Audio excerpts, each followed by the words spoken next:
Middle Tennessee's only primetime news. This is Fox 17 News at 9, your Code Red station.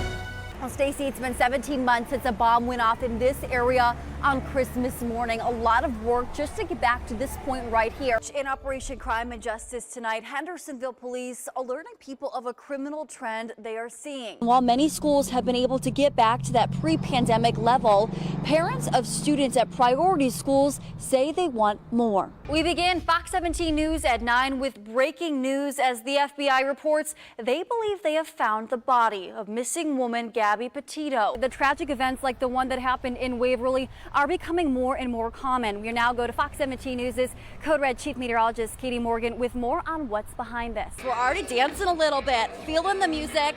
What do you think tonight's keys of the game are? Just continues. I mean, the stories that we're following, they are getting national attention. I remember them telling me they weren't even able to get their shoes on before the water was about waist high. Scott, Erica, today I spoke with some TSU students who told me they feel sad. They feel angry just thinking about the situations they're being put in regarding the car being broken into while staying at the hotels. Now, the hotels, they're being put up in those by the university, not to mention a nearly 20-minute commute just to get to campus. For another semester, Tennessee State University is putting students up in hotels because there isn't enough on-campus housing. Fox 17 mapped it out. Of the 6 hotels where TSU is housing students, it's 10 miles to La Quinta and 12 miles to the Ramada Inn. That's where TSU student Janae McCall is living. I was in Best Western last fall.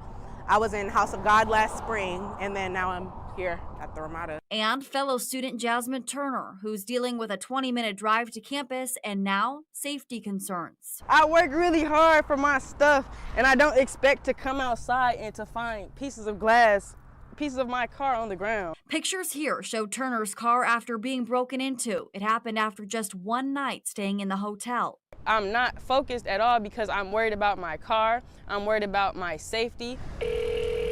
Fox 17 reached out to the Board of Trustees to find out why the university admitted more than they could house. They pushed us to the university, who sent us this. A statement saying 5,000 students are being housed on and off campus. The statement also highlighting President Glenda Glover's recent night spent in the Best Western. Comparing one night in a single room to a lot of people with roommates who are here for months.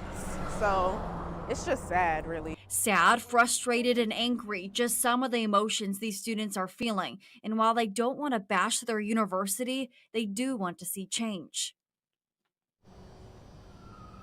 Now, the first day of the semester is set to begin tomorrow. This is actually 2 days after it was originally supposed to start. The university earlier last week came out and said that's because they were still trying to get kids into housing. Reporting live in North Nashville, Maggie LaMere, Fox 17 News, your Code Red station. Kelly, good evening. It has been a very difficult weekend here in Middle Tennessee, specifically in this portion of Rutherford County. People here are dealing with destroyed homes. Now they're working to clean up and hopefully salvage any piece of their home that is left. One thing that I continue to hear from people, though, at least we made it out alive.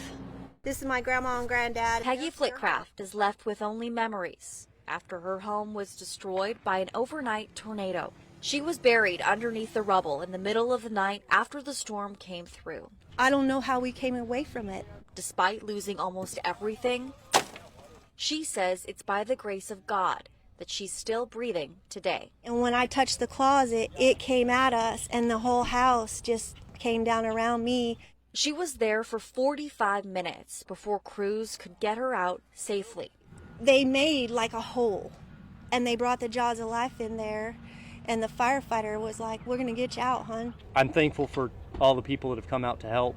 Flitcraft's son, Brendan, got there as soon as he could after hearing what happened. Now, he and volunteers are working to make sense of the devastation. It's a wonder. It's a wonder how anyone could survive through it, let alone my brother and my mother. And just, it's amazing. Her home, along with others on the street, completely leveled. Now she's left with this. Pieces of the home she once carefully curated with antiques and beloved items she thought she lost forever. That's unreal. There's no dirt on that.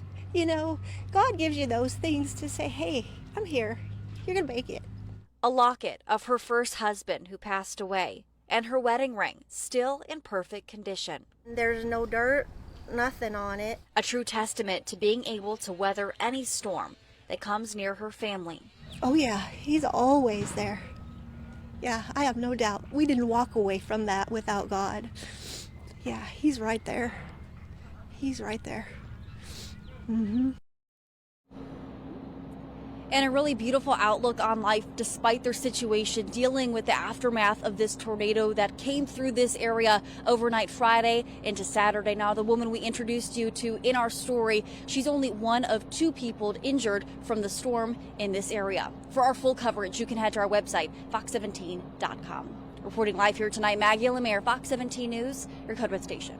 The Titans playoff game is set to take place at Nissan Stadium. Now, this opportunity has hotels and even restaurants in and around the downtown area gearing up for a comeback weekend.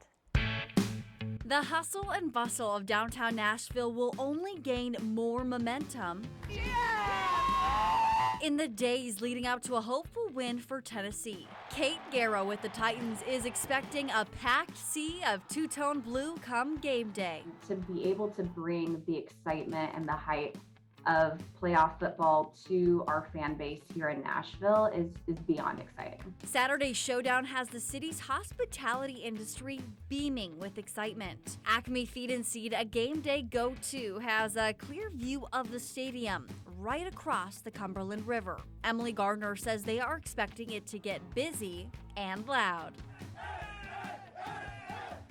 It's crazy down here. We have on our second floor, we have a watch party. So that goes on for a few hours before the game begins. Just blocks over, Scott Faircloth with the Courtyard by Marriott Hotel tells Fox 17 playoff games are a whole other level, calling it a booster shot after 2 years of pandemic challenges.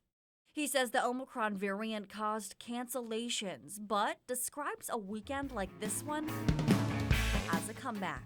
The last year and a half, 2 years have been by far the toughest that our industry has ever seen. Nashville has roared back, very strong, very fast, but our weekday business is still struggling and still hurts. Roaring back and hopeful for a weekend that can overcome anything, including the Bengals. It's so encouraging to know that when we play a game at Nissan Stadium, everybody around the stadium downtown benefits from that. Last year, 1.2 million people came through the gates of Nissan Stadium. That was with limited capacity. The Titans say it is only going to grow from here with more major events booked for 2022 than ever before. The Titans tells me primary inventory tickets are already sold out, a true testament to the love for the two-tone blue. Reporting in studio tonight, Maggie LaMere, Fox 17 News, your Code Red station.